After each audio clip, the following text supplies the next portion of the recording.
Hi guys, Olive here today with another unhinged reading challenge wrap-up. Last month, I dedicated some of my reading time to reading exclusively books written by men named Jason. I don't know why, but I got the idea in my head and I had to see it through, and despite it being an absurd concept, I actually had a lot of fun with it, and it worked out really well. I made a whole video in which I talked about all of those Jason books, in case you haven't seen it, but it worked so well, I enjoyed it so much, that I decided I wanted to do it again, except this time with a different name, of course. I asked all of you in the Jason video to help me come up with ideas for names, what name I should take on next, and despite getting many good suggestions from all of you, many of which I have noted for future use, the name for December kind of chose me. This month, I had already planned on reading a novel written by a woman named Janet, and then unsolicited, completely out of the blue, a review copy, a finished copy, but a book for review, arrived from a publisher on my doorstep, and it was also written by a woman named Janet. When I saw that, it was kind of like an aha moment, like it was perfect, especially because many people in the comment section of the Jason video were in agreement that I needed to pick a woman's name this time. I did Jason, a man's name, it was time for a woman's name, so Janet was perfect. So I read a total of 5 Janet books. There were 4 novels and 1 nonfiction book. And while I would say that this edition of this project wasn't as sweeping of a success as the Jason project was, because I did enjoy every single book written by a man named Jason, and there was 1 Janet book I didn't care for, I did enjoy most of these books. But without further ado, let's talk about them. Just like in the last video, I'm going to work in reverse order of how much I enjoyed these books, so I'm going to save the one I loved for the very, very end of the video. But unfortunately, that means I'm going to be starting with the one that I didn't care for very much, which was Owls Do Cry by Janet Frame. This is actually an older novel. It was published in 1957. It was the first novel by this New Zealand author who once spent time in a mental asylum, which went on to have quite the impact on many of her works, including this one. This is nearly an entirely character-focused novel, which already kind of put it on thin ice for me just because of the kind of reader I am. But in this book, we follow the impoverished Withers family, particularly the 4 children of the family. There's Francie, Daphne, Toby, and Chicks. Her real name is Teresa, but they call her Chicks for reasons that they talk about in the book. We start this novel off in their childhoods, and we see some of the struggles of this family. The father is abusive, the mother is incredibly lonely, Francie, the eldest child, is expected to drop out of school and go get a job to help out the family financially. They are really, really struggling financially, but that makes her grow up really fast and it makes her more distant from her younger sister Daphne. And then there's Toby, who suffers from epilepsy, and the fact that he has these fits, it makes him different. It makes people treat him differently. Unfortunately, he's largely isolated from other people. And then the youngest child, Chicks, I feel like we don't even see much of her until later on in the book. But then there's this moment, a critical event that happens, a jaw-dropping one, to be completely honest, and it serves as a turning point for this Murphy's Law kind of family. Like, if something can go wrong for them, it probably will. So things start off pretty bleak, and then they get bleaker. But what really frustrated me is that shortly after this incident happens, we jump forward 20 years in time. And so we see the children all grown up. We see where everyone is after the fact. But I had just started getting invested in the story in that first part. It takes me a little while to warm up to a novel. I need to feel like I'm understanding what's going on. So I had just started to feel at home. I felt like I was invested in the characters. I was really following along with the story. And then we jump forward. And I still don't think my neck has recovered from the whiplash. I will give this author credit, though. There is some gorgeous writing in here. The way that she would put things sometimes, I would just have to take a moment and just kind of chew figuratively on the way that she would put things. It was so beautiful, especially the scenes following that incident that I referred to earlier. Please don't spoil that for yourself. If you're even remotely considering reading this book, you're really going to rob yourself of the experience if you do that. But the scenes following that incident were definitely the hardest hitting within this book. Haunting, devastating, just wow. But the later sections of this book, I just didn't like as much as I liked that first section. In fact, some of them I had barely any interest in, and I kind of felt ready for this book to be over. The way that we get to know Chicks, the youngest child in this family, is exclusively through her diary entries, which I just didn't like as a narrative choice in this particular novel. I just don't think it worked. And also, I know I've said this before sporadically here on my channel, but character stories, ones that are dominated by characters, just don't work for me. I think there's a difference between books that are character focused and ones that are character dominated. And this one is just exclusively about the characters. And although there is some gorgeous writing, beautiful words aren't everything to me. I need there to be some story. So maybe this didn't work for me just because of the kind of reader that I am, or maybe I didn't like this as much because this was her first novel. But any way you put it, I just didn't love this. However, if you would like a more in-depth review of this book, if you'd like to hear from someone who enjoyed it a lot more than I did, be sure to check out Alana Estelle's review of this book. I know I recommended her channel a few years back in one of my booktuber recommendations videos, but allow me to repeat that recommendation here because she's fabulous. She mainly focuses on individual book reviews, which I think are criminally undervalued here on modern booktube anyway. So I think she's funny. She is so smart. I love her, and I loved hearing her perspective on this book, even if I didn't vibe with it in the same way that she did. But be sure to check out that video. I'll link it for you below and up in the cards. I am happy to report, though, that all the remaining Janet books I'll be discussing in this video, I did, at the very least, like. For instance, I did really enjoy Desert Queen by Janet Wallich, which is a biography of Gertrude Bell, an upper-class Victorian-era Englishwoman who unconventionally decided to become an adventurer. She absolutely fell in love with the Middle East. She learned Arabic, and using her natural skill for diplomacy, she developed connections all throughout the region. Because of this background that she had, during World War I, the British government decided to, somewhat reluctantly, take advantage of her connections and her skills to gather information and to secure the loyalties of the region's leaders. And then later on, following the war, Gertrude went on to play a really large role in the establishment of the government of Iraq.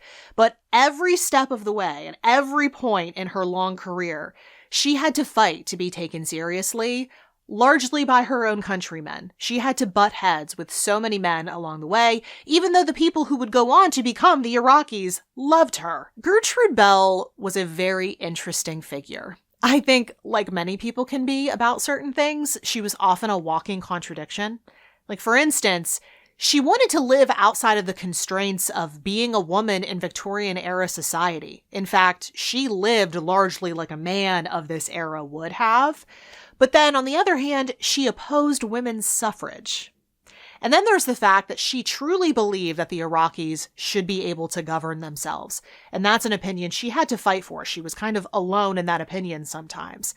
But then on the other hand, she was a staunch imperialist and thought the British Empire was supreme overall. She was also a little bit of a pick-me. Not like other girls kind of girl. I mean, she did spend a lot of time with men. She hung out with them. She worked with them. She was doing something very unconventional for a woman in her time. But I'm not sure if it's because of the men that she hung out with and their opinions of women, or if maybe she was projecting her frustrations with Victorian society onto other women, but she did not speak highly of other women. She didn't think highly of them. She didn't seek out friendships with other women. She did soften a little bit in that area as time went on, as she got a little bit older. But in general, it seems like Gertrude Bell always had one set of rules for herself and one set of rules for every other woman out there. Her emotional affairs with married men kind of illustrate this. But on the other hand, she was extremely brave. She was bold. She was personable. She could be really funny. A few of her quotes from some of her letters in this book actually made me laugh. And she was just a born diplomat. She was interested in other people. She took the time to learn Arabic until she knew it like the back of her hand. She listened to people. She took the time to learn their customs, to participate in their customs, to treat them with respect in the way that they wanted to be treated with respect. It was actually very interesting knowing what I know about what went on to happen in this region following her death. And it would have been very smart if we had listened to some of her very wise, very educated warnings. Overall, I thought this was a pretty thorough, pretty solid biography.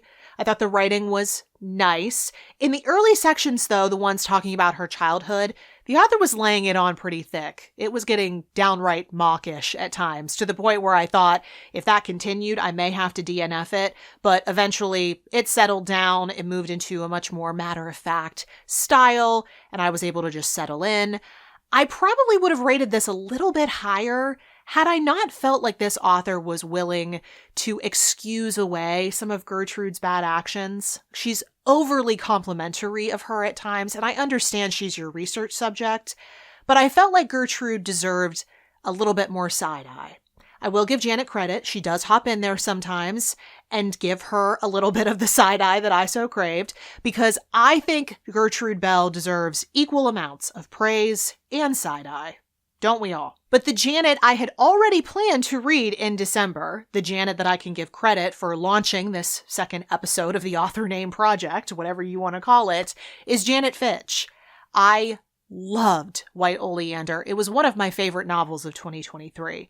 And ever since I read it, I've been meaning to read her follow-up novel to White Oleander, which is called Painted Black. This novel is mainly set around 1979, 1980. Our main character is a 20-year-old named Josie.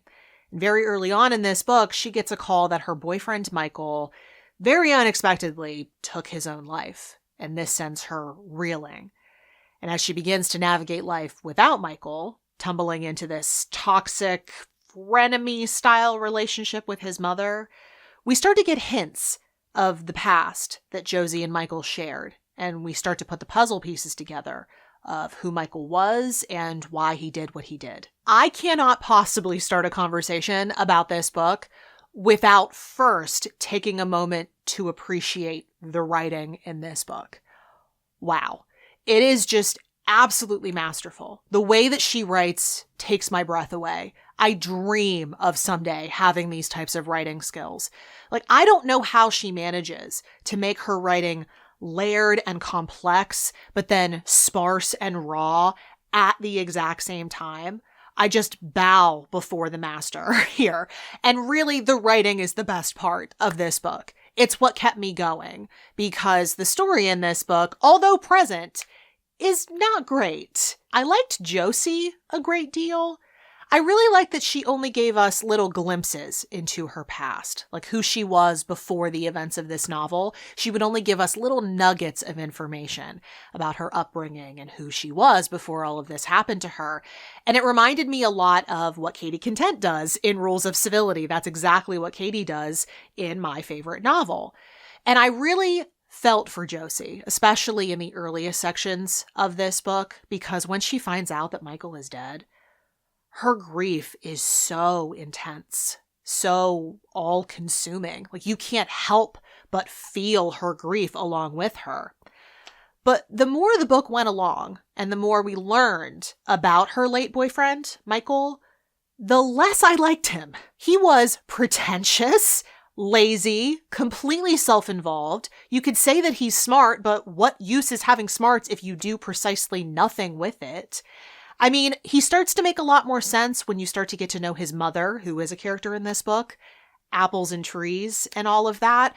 But the more we learned about him and the more I got kind of a firm handle on who he was, the more I wanted to reach into the book and shake Josie like, this is the guy you're getting all torn up over?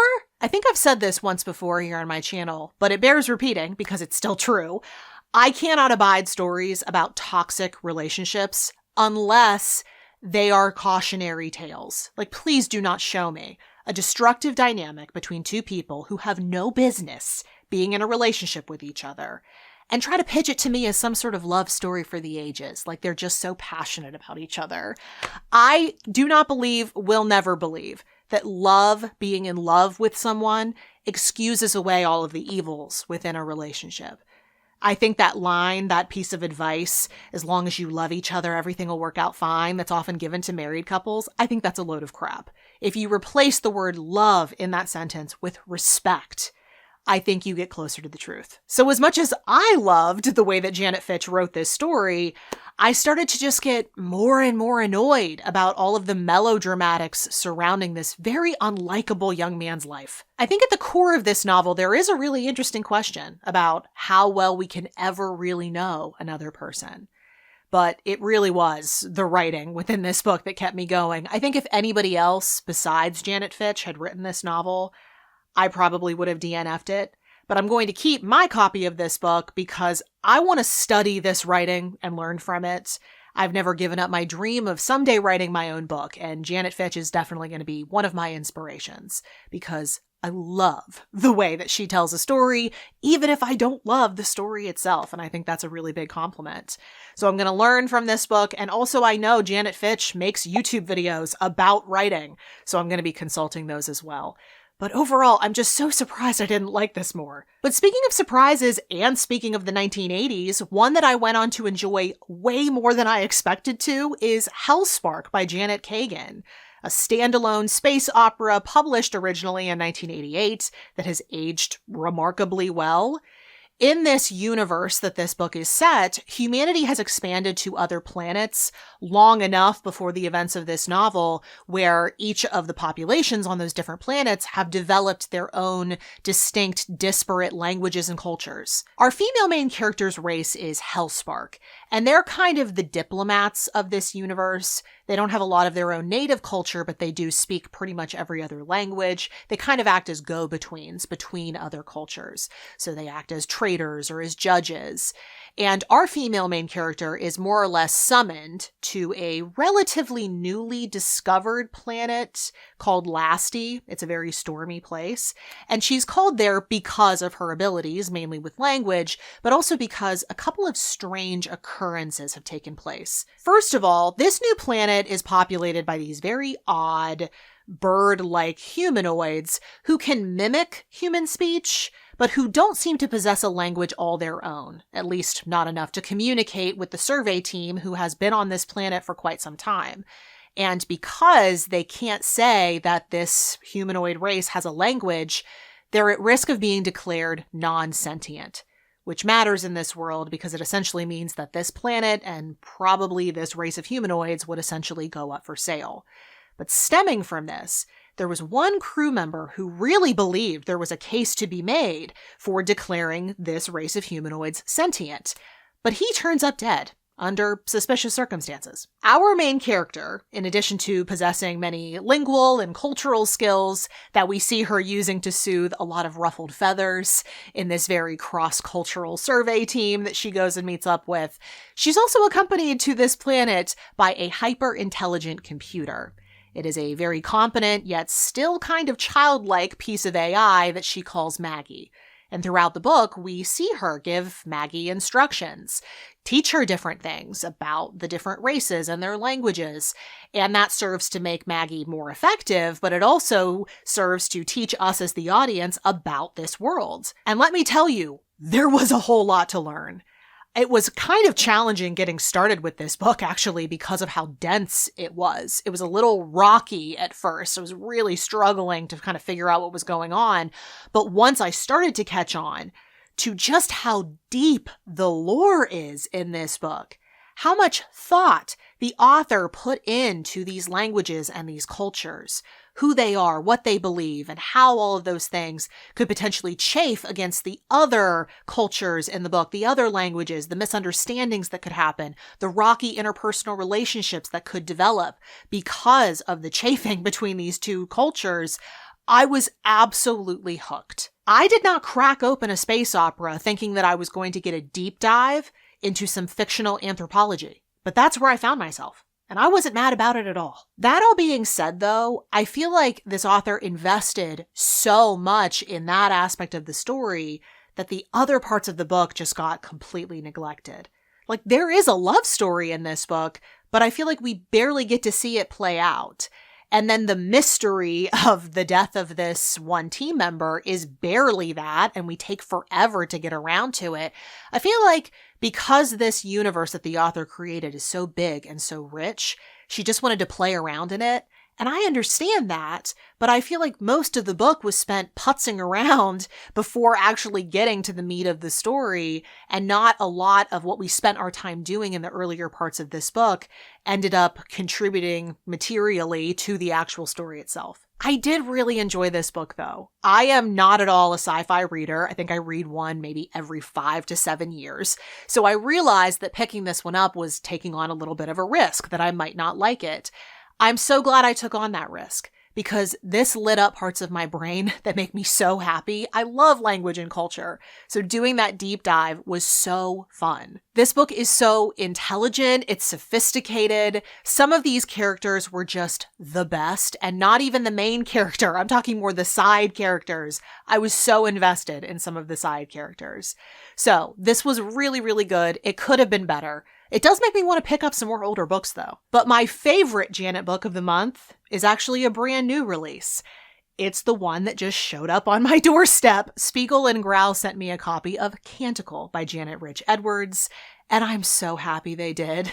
This is a historical novel set in 13th century Belgium. Our main character is a teenage girl named Elise, and she's very pious, just like her mother. She doesn't wish to marry. But after family tragedy strikes and she gets cornered into an impossible position, she decides to flee everything she's once known in order to seek out a religious life. But things, of course, aren't that simple. On her path, she does meet a lot of new people. Some want to use her, some see her as a burden. But once she starts having these spiritual visions and starts wielding a power that she can neither explain nor control, and some people start calling her a saint because of that, it opens up a whole new can of worms. Religious icons are revered in retrospect, sure, but this book examines how terrifying it must have been to be one in real time. In your peers, it would inspire envy. They want to be you. In figures of authority, it would inspire fear. They can't control you. You could be a threat to them. People who hated you before really hate you now unless they feel like they can get something out of you. And you best believe everyone is going to want something from you now that they know that you can do something for them. They would tear a chunk out of you if they could. But there's also a depiction in this book of how thin of a line it is between saint and lunatic. Elise even finds herself questioning, are my visions real? Am I being chosen by God? Or am I just losing my mind? And if I am being spoken to by something I can't explain, is this God in my ear? Or is it the devil? There are several, one in particular, gut-wrenching moments when we as readers don't know if Elise is choosing the right path, if she's choosing the right thing, if she's leaning into the right thing, because it's impossible to know. So even though this book is more quiet and introspective, there are some heart-pounding moments. Elise is quite the naive girl when she begins this journey. You would expect her to be. She's a teenage girl in a small town in the 13th century when all of this gets started, but she has to learn a lot of lessons the hard way. We can see, sitting on the outside of this story, that she's often forced to place her trust in the wrong people. She doesn't know that they're the wrong people. We do, because there's some dramatic irony woven into this story. But she has to trust these people. She's very much a sitting duck because of her gifts. She has to rely on people who she ultimately shouldn't rely on. And like many young women, even though she is more devout, she's incredibly self-involved. She believes herself to be chosen by God, so she sees herself as above people sometimes. And as the world does, it humbles her. Like many 5-star books, I have trouble describing just how much I loved this. I thought it was thought-provoking and moving. It's full of female power, full of women questioning authority, not just Elise, but a whole other group of women you meet as well. It was so empowering, but it was just a great winter read because it is more of a quiet, slow burn. So I think I read it at just the right time. I just loved it. I highly recommend it. Thank you so much to Spiegel and Growl for sending this my way at just the right time. I wish all the review copies I get could be slam dunks like this. But those were my thoughts on all of these books written by women named Janet. I'm really enjoying doing these little mini projects where I just focus on an author's name. I think I'm going to do at least one more because they're so fun and it seems like you all enjoy them as much as I do. But I want to hear your thoughts on any of the books I spoke about today. Have you read them? Do you want to read them after now seeing them in this video? I'd love to hear your thoughts in the comments below.